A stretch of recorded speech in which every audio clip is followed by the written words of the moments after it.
manipulative, weak, traitor, Garova, pendeja, foolish goat. I don't know, I repress most of it. I was home and I was doing some work in the kitchen, I believe, and at the time my hair was permed, which meant that it was chemically straight.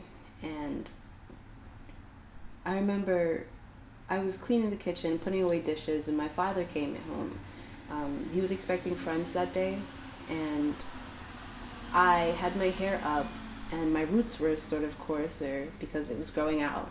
And I remember my father coming into the room and he started yelling at me, and he was saying that I wasn't looking presentable and that I had to go upstairs and change, and he called me ugly, and like I had to go upstairs and slick down my hair so that my hair was straight.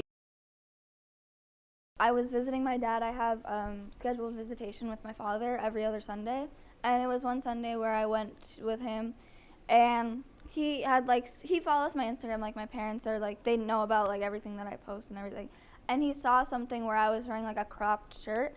He saw it and he was like, "You look like a slut here," and he was basically saying like, "Oh, my friends have called me and like say, why is your daughter posting this? She looks like, you know, she looks like she's like, you know, doing things," or like, and he was like, "I don't want people to perceive you that way." And I was like, just because I wear something, it doesn't really mean that I'm a slut or whatever.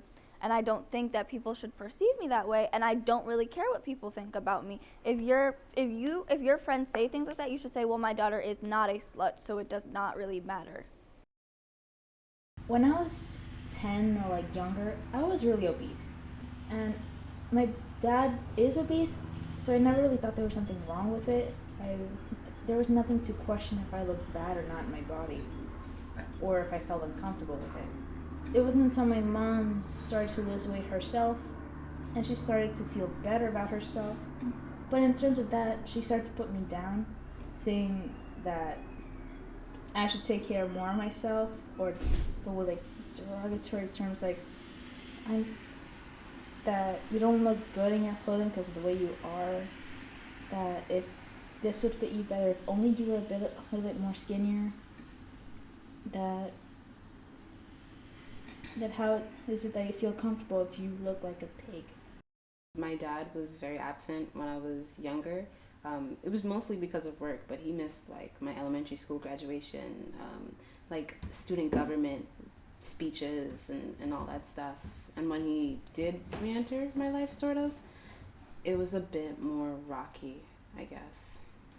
A fact is that he was actually one of the first people to buy me makeup, because at the time I was struggling with really bad acne, and he was not a fan of the way that I looked. Now I'd have to describe my mom to really recognize how words don't really make the big idea. It's just how she involves and how she interacts with people.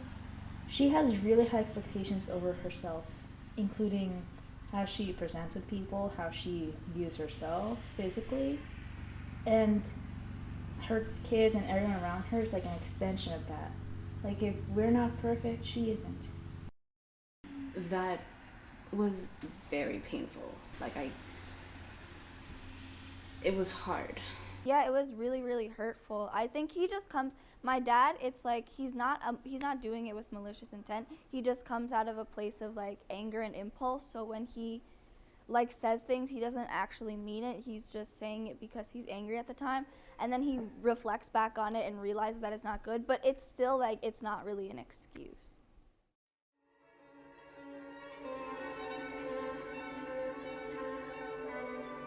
My name is not slut, whore, future prostitute. My name is Alyssa. My name is not gordito. My name is Adrian. My name is not slut. My name is not bitch. My name is not white.